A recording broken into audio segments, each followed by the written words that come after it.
What's happening, everybody? Thanks for coming back and joining us here for the Pavement Group podcast. This is episode 4. Today, we are going to be talking about the rapid changes that are happening in parking lots all across America due to the COVID-19 crisis. A lot of businesses, a lot of our clients, a lot of people that we have seen out there have had to really adapt their parking lots from a striping and parking and curbside and all that sort of stuff. Fashion on the fly here. And it's been fascinating what we've seen out there and the projects we've been able to be a part of. And we wanted to share some of what we've learned along the way with you. So thank you for joining us here again for episode 4. I want to introduce my co-host, Mr. Mike Hoogheem. Thank you for being here, Mike. Absolutely. Thank you again, Todd. You betcha. And Mr. Brian Hess. Man, it's always a pleasure to be here with you, bro. Appreciate pleasure you to have doing this for us, man. Well, we appreciate you taking a little time out of your 41st birthday to join us, Brian. So thank you very much. Happy birthday, my friend. So let's dive right into it. Obviously, we are in a time of change. We're in a time where things are unprecedented and people are trying to figure things out. What I love about America and about doing business in America is how, the free market system is how people get creative and overcome challenges and meet them head on. And, parking lots, nobody's really thinking that much about parking lots. We do because it's what we do. But, in the regular population out there, they've had to undergo massive transformations to adapt to this new business, which is, curbside pickup. And a lot of people are using their parking lots to expand restaurant space and even shopping space. So it's presented some unique challenges. We've had a chance to talk to some properties and facilities managers and business owners around the country about it. So the first question I want to put out there and discuss a little bit is how important it is to have your parking lot in an easy to understand format that makes these changes on the fly, a little easier to do, a little more adaptable for your staff. What are you seeing out there, Brian, that's been successful for certain facilities managers? Yeah, I think, man, the biggest thing that people have missed over the years, because there really hasn't been much available to them with regard to how to get my arms around all of these properties that I have, whether it's a regional property manager that has multiple properties across one city or one that has across multiple states, or in some cases we work with companies that are across the whole country. And so there hasn't really been anything available to property and facility managers until recently, until like the world of, GPS photos and things like that came around. And so that is one of the things that, we have worked with many clients to develop, is kind of that portfolio view of what they've got. So, what is the inventory of the assets that you actually have under your management? And what we've seen, man, is whether it's these types of things that they have to adapt to kind of get their parking lots up to speed, to kind of change with the times, or whether it's just the standard everyday, hey, I've got a maintenance issue. Having those parking lots in a portfolio fashion that they can easily go in and look at the facts and data that are attached to their properties, have aerials that show them exactly where things are, have ground photos, taken on site to show them what these sites look like.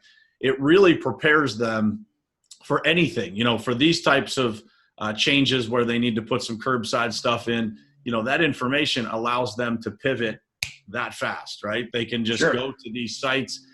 We can work with them, or other companies can work with them to kind of develop a strategy. But having that information at your disposal is really the most critical part, because if they don't have it, then they're really taking a step back. Okay, how do we get this information? We have to compile it all.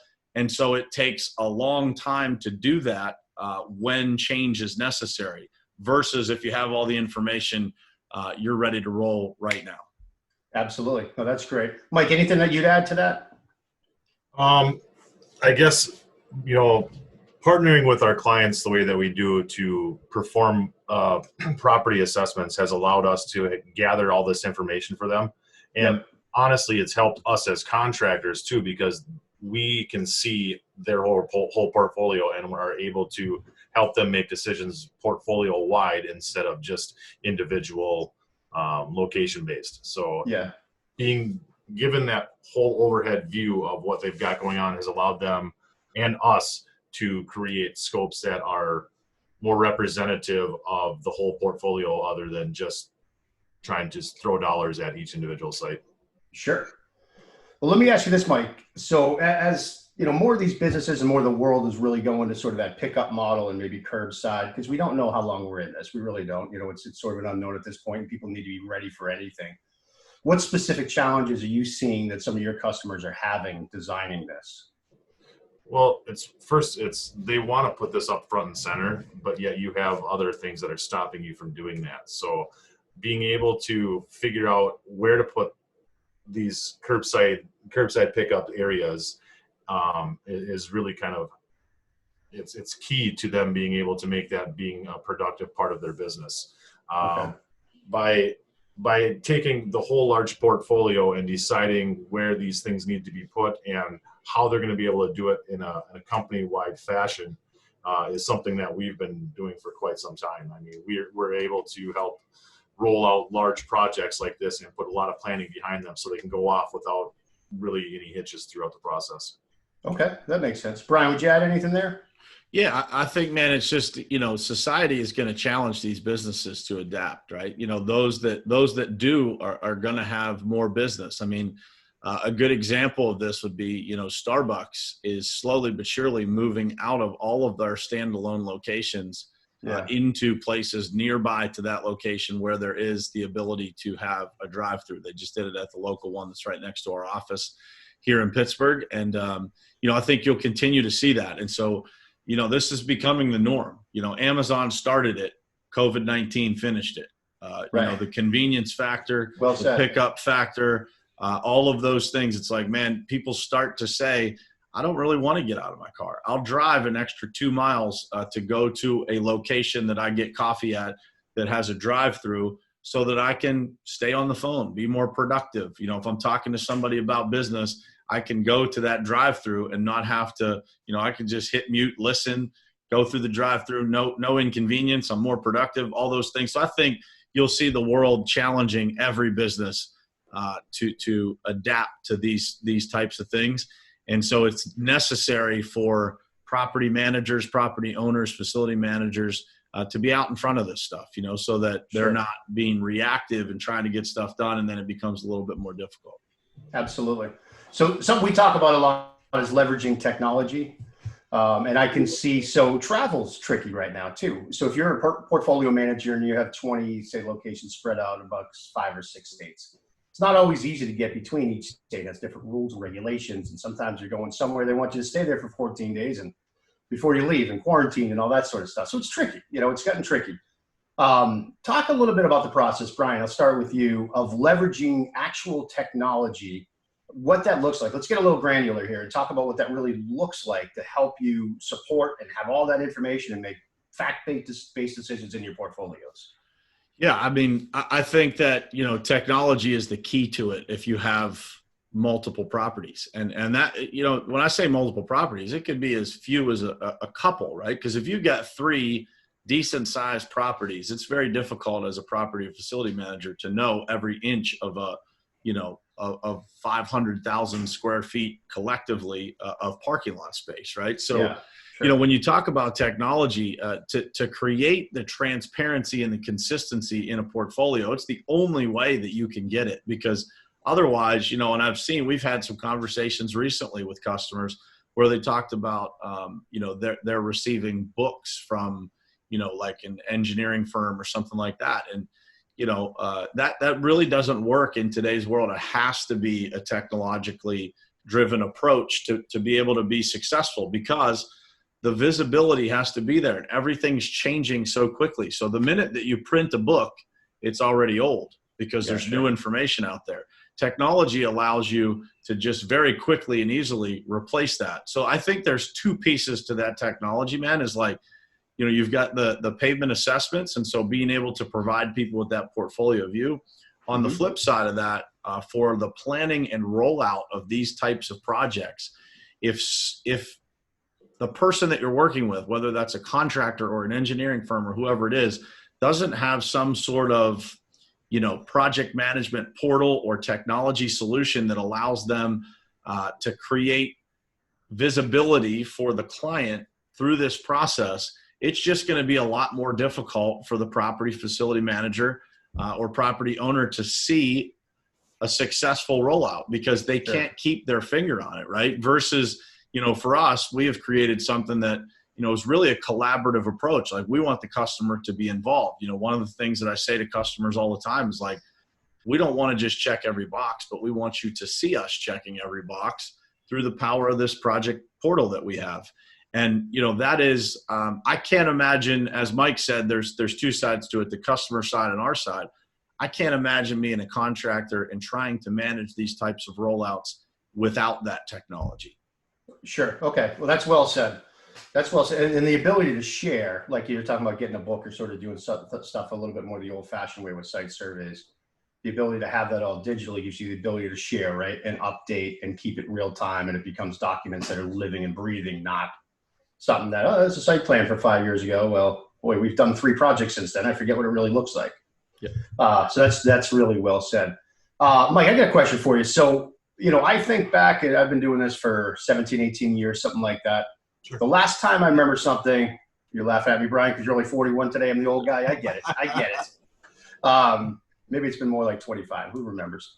But when there was a lot of changes that went through, there's a tremendous amount of lawsuits 10, 15 years ago that pertain to accessibility and ADA access and the way parking lots and sidewalks and ramps and entrances and egresses, all that had to change. I sort of compare what's happening now. This is the next one that I've seen since then. I mean, that was a massive change. At that time, I think to some degree it got over-engineered. People were sort of forced. And again, there was a lot of lawsuits and stuff, so they sort of had to do it that way. This is a little bit different, but I think you still have to, when you're doing curbside pickup, you got to factor the accessibility routes, the parking spots, the distances, all that stuff. That still has to be part of the equation, right? So Mike, would you talk a little bit about when you're doing your assessment, you're a facilities or property manager, you're looking to make these changes, when do you need to bring in an engineer, and when do you think, you can rely on a team like us that aren't necessarily PEs, but have a lot of experience and can guide you in the right direction? Well, I think Brian kind of hit it when he said there's 2 different types of ways to look at it. But, there's the customer way to look at it, and there's the contractor way to look at it. As a customer, they want to have the information that they believe is solid. And as a contractor, we believe with our experience that we can actually help, let's say, on-site engineer these projects a little bit. When you use an engineer, from what everything I've ever seen, is you're going to get, if you have 100 properties, you're going to get 100 individual site evaluations. They're going to tell you exactly what, in the best case scenario, if you have all the money in the world, that you're going to have, this is what we would do as engineers. Well, we all know in the real world that money is hard to come by sometimes, and then we have to take that project that they have engineered and try to, I hate using this word, but dummy it down to a point where it fits into a budget. So I personally believe engineers have their place when it comes to shooting grades, when it comes to making sure that you have structural integrity if there's something that is already going wrong with that. But with our experience that we have, 25 years, 17, if you want to call it 17, I don't know.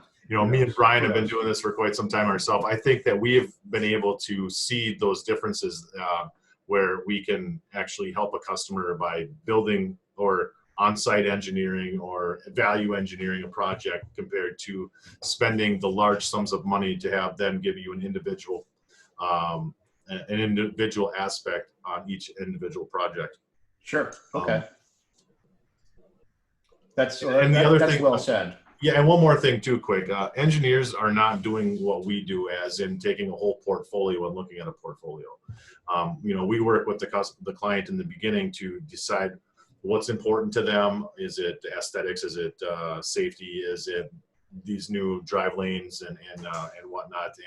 And we actually take all that into consideration before we start to help them build a solution for their large portfolio, where an engineer is going to just use their objective views that they learned in $150,000 worth of college and give them an objective view without thinking about what that whole portfolio looks like. Gotcha. So we've been able to use a portfolio view in our minds to be able to help create larger scopes for 100 properties instead of just 1 or 2 and overbuilding them. Okay, that's great. Anything to add there, Brian?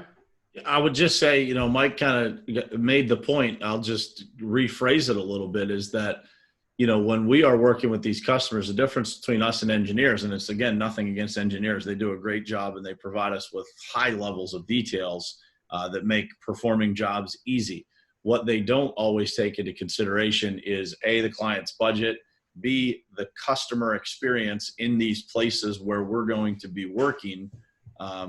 Is not, they're just technical, right? So they're going to give you exactly what's required, by law, by the book, by this. And to Mike's point, we have the ability and experience as contractors to, what we call value engineer. And it is, in most cases, there is a solution that will work that is a fraction of the price, and that comes from both the evaluation standpoint and then the work being performed.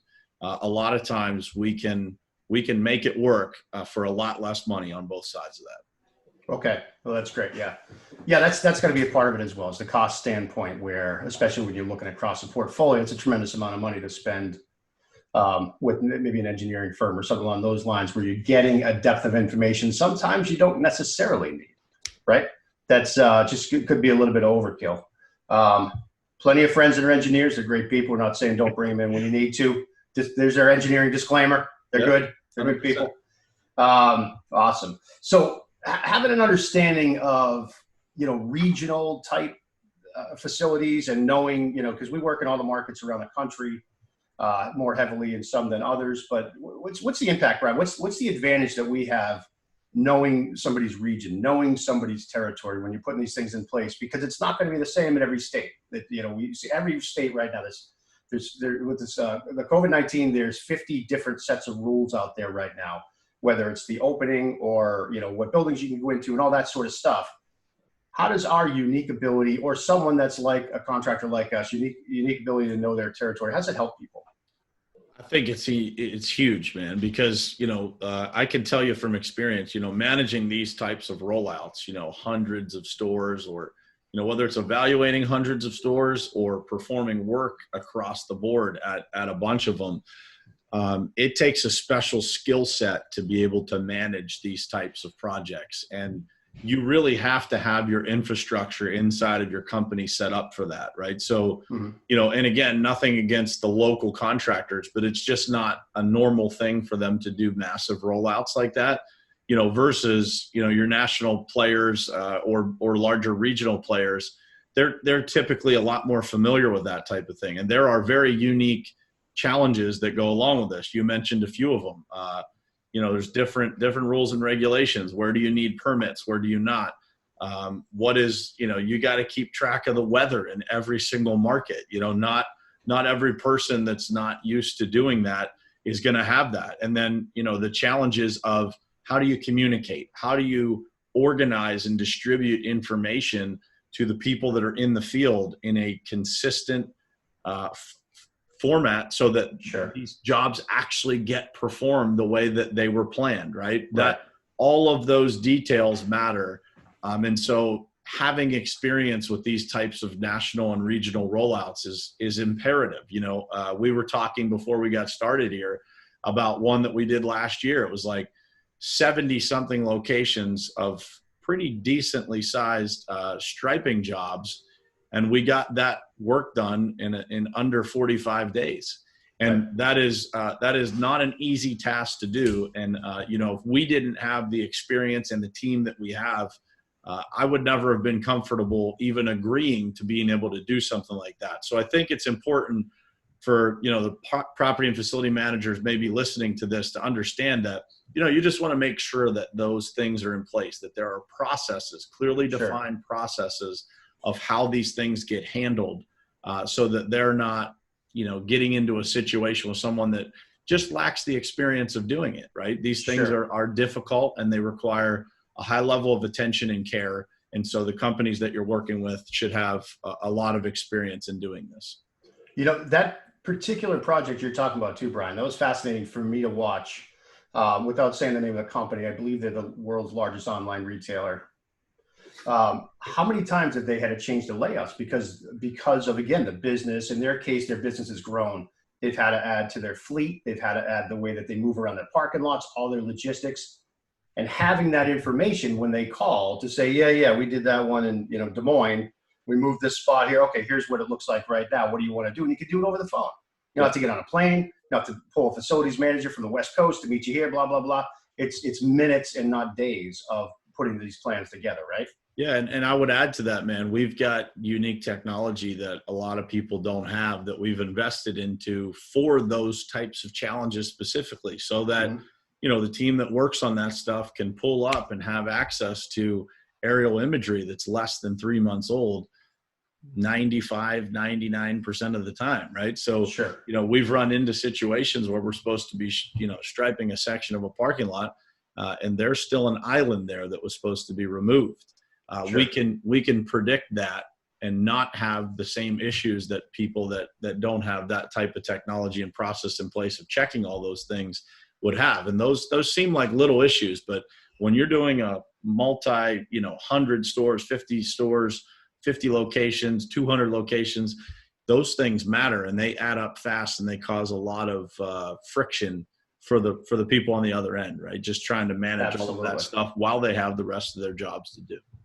So Mike, that's good stuff, Brian. Thank you. Mike, when we're talking about regions, regionally, by state, by municipality, maybe it's by, whatever it is, by geography, do you see a lot of differentiation in standards on things like, say, signage or striping, or that sort of stuff that people are going to have to deal with while they're changing their parking lots around?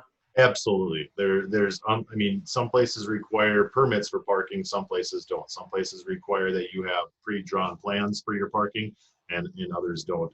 I was just actually looking at one yesterday with a team member of ours, and we had to try to figure out, let's just say fire lanes, drive lanes, and then all of a sudden there's an island in the way that Brian just had brought up. I mean, that was a pretty new one for me or fresh one for me because it was just yesterday. And then we got to figure these, and this was in the state of Texas, which is completely different than the state of Oklahoma, which is, an actual state right next door to it. So many things change, and we have a team of people that work with our networks, and then also in-house that research and study this stuff all the time. And with Brian's comment on overhead views, we can get the up-to-date latest information and be able to nib these things down a little bit before we get a contractor on site to say, hey, there's an island in the way. What do you want me to do? Well, we knew that the island was in the way. We have an answer for that solution already because we discussed that with the project manager yesterday. So, but real quick, I just wanted to throw a quick shout out to the people that we have out there doing this stuff right now. Eli, some people in our industry know Eli now, but he is one of the brightest young minds, and Eli's store has done a lot for us to be able to do these things that we do. So I just want to throw a quick shout out. We got people out right now. I think we've inspected, my number is, as of today, 77 properties over 200,000 square feet in the last 27 days. So wow, we're out there moving, and that stuff can happen. And then, with the reporting that we do, those reports on those 80 or 75 properties will be out within the next 2 weeks. So within a month, 80 properties, 200 square feet plus on each one in less than 45 days. Wow. So that's phenomenal. That's just some of the capabilities we have. And like I said, I just want to throw a quick shout out to the people who are making this happen for us. Sure. Yeah, absolutely. Awesome, man. Well, way to take it home, Mike. Thank you. Brian, any parting shots? Anything you want to leave us with? No, I think, the biggest thing that I kept thinking the whole time Mike was talking, and, just thinking about what does this mean for the customer? And I think that, that knowledge, the technology, the things that, allow this stuff to be done, it creates a better customer experience. And, I know that a lot of times we've asked hundreds of customers the same questions, and, the things that we talked about today, a lot of those are the consistent challenges that we hear don't exist out there in our industry. And so I just want to let people know that they actually do exist in our industry. You just have to look, and it's the right contractor for the right project, right? And that is, that's the deal. We're not the best contractor for every project. The smaller they get, the less competitive we are in certain situations, right? It just depends. And so it has to be the right contractor for the right project. And so I just want to tell everybody out there that, those things do exist to make your life easier. You just have to go search it out and make sure that, again, you're looking at what are you actually dealing with, and who is the right person or company to be doing that for you. Right on. Nailed it. Awesome. Well, I can't thank you guys enough for the time. I think this was another good, informative, interesting podcast that we put together here. Hopefully facilities managers, property managers, and everybody else out there that gets a chance to listen to this gleans a little bit of value. I think I'd recap by saying, you've got your priorities while you're doing this, while you're making massive changes in your parking lot. Safety, obviously, being the first one. You want to make sure the accessibility and all those rules are followed. But your parking lot is also becoming your lobby now, right? You're moving the interior to the exterior, and aesthetics matter too. So you want to find somebody that's going to help you with the design piece of it to really make sense of the whole thing and make it look good, and ultimately make your customers happy, because that's what we're all out here to do. So thank you, Brian. Happy 41st birthday. Enjoy the rest of the day, my friend. Mike, thank you for all the great information. Look forward to seeing everybody again next time. Thanks for joining us on the Pavement Group podcast.